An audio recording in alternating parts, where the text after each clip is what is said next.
Sir Eshwaraiah గారు నమస్తే. నమస్కారం సార్. ఈశ్వరయ్య గారు, ఇవాళ టీడీపీలో జరుగుతున్న పరిణామాలు ఎట్లా చూస్తున్నారు? టీడీపీ ఇవాళ ఇటీవల కాలంలో వరుస వివాదాల్లో చిక్కుంటున్నారు టీడీపీ నేతలు. ప్రభుత్వం వచ్చి 100 రోజులు కూడా గడవలేదు, వందలాది వివాదాల్లో చిక్కుంటున్న పరిస్థితి. దీని మీద ముఖ్యమంత్రి గారు కొంత సీరియస్ అయినట్టుగా తెలుస్తోంది, సీరియస్గానే వార్నింగ్ ఇచ్చినట్టుగా చూస్తున్నాం. ఎట్లా చూడాలి దీన్ని? బాగానే వార్నింగ్లు అయితే బాగా గట్టిగానే ఇస్తా ఉన్నట్లు మంచిగా పత్రికల్లో టీవీలలో చంద్రబాబు నాయుడు గారు ఎప్పటికప్పుడు రియాక్ట్ అవుతా ఉన్నట్లు మంచిగా టీవీలలో ప్రసారం అవుతా ఉన్నాయి. వార్తాపత్రికల్లో కూడా పెద్ద పెద్ద కథనాలు కూడా వస్తూ ఉన్నాయి. ఇది ఒక విధంగా దీన్ని ఇట్లే మెయింటైన్ చేసి ప్రజలను భయభ్రాంతులు చేయడానికి కానీ లేదా అధికారాన్ని అడ్డం పెట్టుకొని మంత్రులు పెత్తనం చేయకుండా నివారించడం అనేటువంటిది ఒక విధంగా మంచిదే. అయినప్పటికీ ఇది సజావుగా జరిగితే అందరూ కూడా ఆహ్వానించదగ్గ పరిణామమే. కానీ ఇది కేవలం పత్రికల్లో ప్రచారం కోసం మాత్రమే జరిగితే మాత్రం ప్రజలు మభ్యపెట్టడానికి అవుతుందనేటువంటిది మాకున్నటువంటి అనుమానం. ముఖ్యంగా గతంలో కూడా ముఖ్యమంత్రిగా చంద్రబాబు నాయుడు గారు చాలా సందర్భాల్లో ముఖ్యమంత్రిగా వారు కూడా ఉన్నటువంటిది మనందరం కూడా చూసాము. అప్పుడు కూడా ఇలాంటివి చాలా గట్టిగానే జరిగాయి. ఇక్కడ మన ఏలూరులో ఆ రోజు ఎంఆర్ఓ వనజాక్షి గారి పైన దాడి జరిగినటువంటి ఘటన కానీ లేదా అనంతపురం జిల్లాలో కానీ వివిధ జిల్లాల వారీగా చూసుకున్నప్పుడు గతంలో కూడా జరిగాయి. కానీ అలాంటి హెచ్చరికలే వచ్చాయి తప్ప ఆచరణలో పూర్తి స్థాయిలో వాటిని అరికట్టేటటువంటి పరిస్థితి ఎక్కడా లేదు.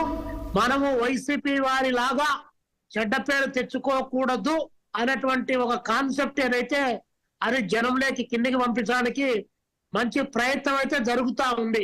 కానీ ఇప్పటికే లోకల్ గా వారి దృష్టికి వచ్చిందో లేదో మాకు తెలియదు. కానీ మొత్తానికి లోకల్ గా చాలా జిల్లాల్లో చాలా ప్రాంతాల్లో ఇప్పటికే టీడీపీ నాయకత్వాలు కొన్ని ఆ వైపున ప్రయాణం చేస్తా ఉన్నాయి. అందుకని ఈ మాటలకు పరిమితం కాకుండా చేతల్లో రాజకీయ వ్యవస్థను వారి యొక్క కనుసనల్లోకి తీసుకోకుండా చట్టాన్ని న్యాయాన్ని వారి గుప్పెట్లో పెట్టుకోకుండా అది ప్రజల యొక్క ఆయుధంగా మలిస్తే బాగుంటుందనేటువంటిది చంద్రబాబు నాయుడు గారికి మేము సూచన చేస్తా ఉన్నాం. కానీ ఈరోజు కేవలం తెలుగుదేశం పార్టీ ప్రభుత్వమే కాదు, ఎన్డీఏ ప్రభుత్వం ఈరోజు రాష్ట్రంలో అమలు అవుతా ఉంది. చాలా ప్రాంతాల్లో చోటా మోటా నాయకులు ఇప్పటికే విజృంభిస్తా ఉన్నారు. నిన్న లేక మొన్న ఇదే పత్రికల్లో పెద్ద వార్త గుంటూరు జిల్లాకు సంబంధించినటువంటిది ఒక ఎమ్మెల్యే, ఆ ఎమ్మెల్యే గారి భర్త పైన పెద్ద వార్త వచ్చింది. అదేవిధంగా మాజీ మంత్రి గారి పైన ఒక వార్త వచ్చింది. గతంలో కూడా 1-2 సందర్భాల్లో అధికారం వచ్చినటువంటి 15 రోజులకే ఇలాంటి వార్తలు వచ్చాయి. ఇంకా రేపు వీటి గట్టిగా నివారిస్తాము అన్నటువంటి మాటే తప్ప అది ఆచరణలో సాధ్యమవుతుంది అనేటువంటిది ఇంకా వేచి చూడాల్సినటువంటి అవసరం ఉంది. అంతేకాకుండా ఈరోజు రాష్ట్ర ప్రభుత్వంలో ప్రధానంగా ఉన్నటువంటి లోకేష్ బాబు గారు రెడ్ బుక్ అని చెప్పేసి పదే ప్రకటిస్తా ఉన్నాడు.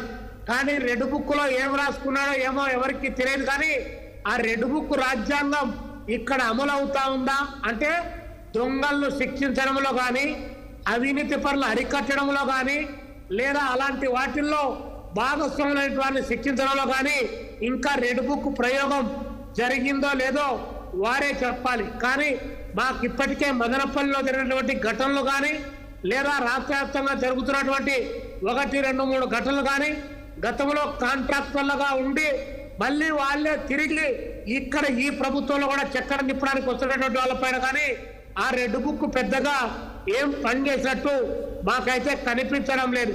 ఇవన్నీ పత్రికల్లో మసి పూసి మారేడుకాయ చేసేటువంటి వ్యవహారము ప్రజల్లో చాలా సీరియస్ గా ఉన్నారని చెప్పేసేటువంటి భ్రమలు కల్పిస్తే మాత్రం ఖచ్చితంగా గత ప్రభుత్వానికి ఏ దుస్థితి పట్టిందో ఈ ప్రభుత్వానికి కూడా అదే పరిస్థితి పడుతుందని చెప్పి మాకున్నటువంటి అనుమానం.